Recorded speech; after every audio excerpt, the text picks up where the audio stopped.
8월 하순으로 접어든 주일 아침입니다. 어느 시인은 8월을 오르는 길을 멈추고 한 번쯤 돌아가는 길을 생각하게 만드는 달이다라고 하였습니다. 언제 끝날지 모르는 코로나19로 우리 모두 여전히 힘든 시기를 보내고 있습니다. 그러나 잠시 멈추고 한 번쯤 돌아가는 길도 있다는 것을 생각해 보면 어떠실까요? 오늘의 본문은 고린도전서 3장입니다. 고린도 교회 성도들의 소속, 곧 정체성, 그리고 그에 걸맞은 삶을 도전하고 있는 내용으로 오늘은 1절에서 9절을 중심으로 말씀의 은혜를 나누고자 합니다. 뿔이라는 뜻을 가진 고린도는 아가야주의 수도이자 해상교통과 무역의 중심지였습니다. 그런데 고린도는 아주 다양한 우상들이 총집결한 우상의 도시이기도 했습니다. 그곳에 바울이 교회를 개척한 것입니다. 그리스도 안에서 여러분에게는 1만 명의 스승이 있을지 몰라도 아버지는 여럿이 있을 수 없습니다. 그리스도 예수 안에서 복음으로 내가 여러분을 낳았습니다. 아멘. 고린도전서 4장 15절에서 바울은 어떤 마음으로 교회를 세우고 섬겼는지 역설합니다.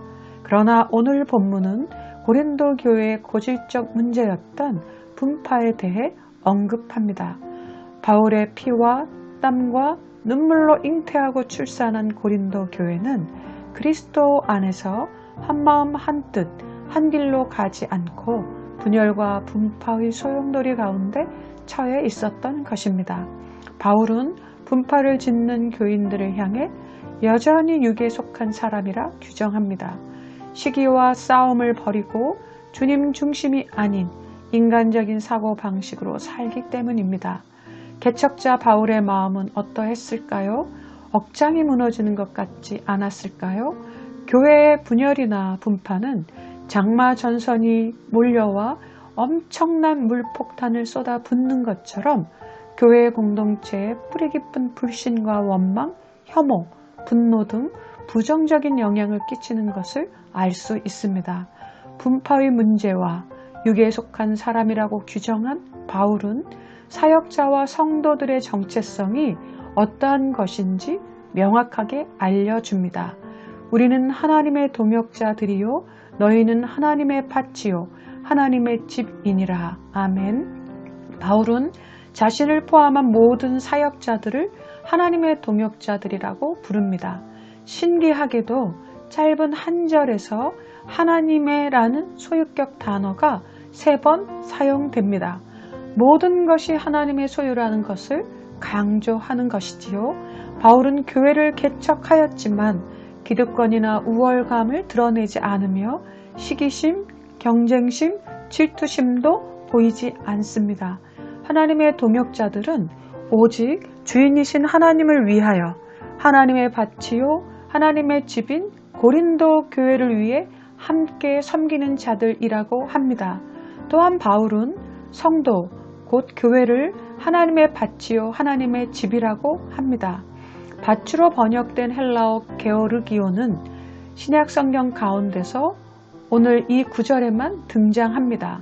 하나님께서 자기의 종들을 통해 경작하는 밭을 의미합니다.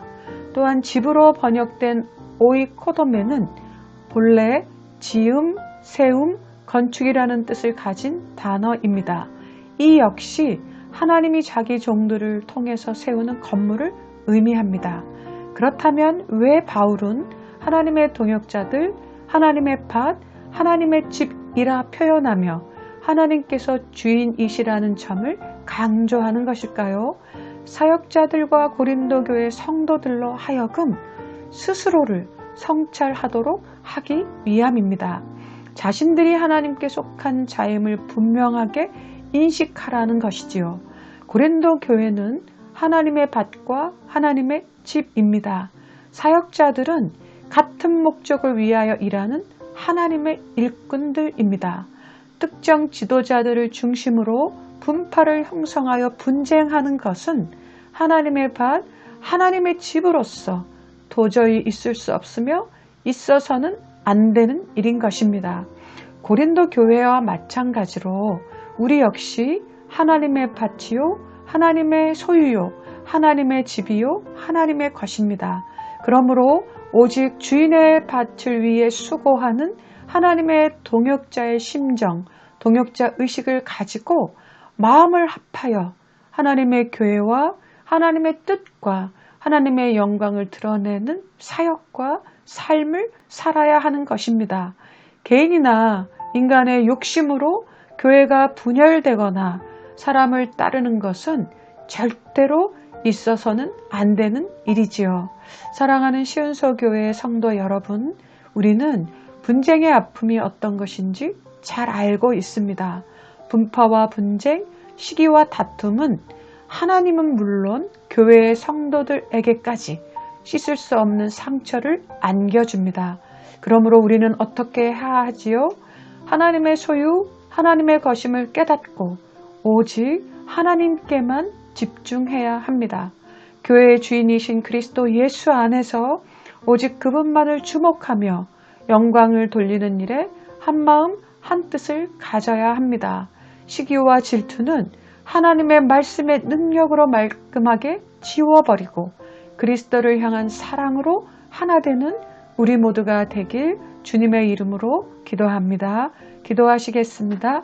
하나님 아버지, 예수 그리스도 안에서 오직 주님의 소유가 된 우리는 교회의 일치와 연합을 이루는 한마음 한뜻된 성도가 되게 하시고 오직 하나님께만 영광을 올려드리는 우리들 그리고 교회가 되도록 축복하여 주시옵소서. 예수님의 이름으로 기도합니다. 아멘.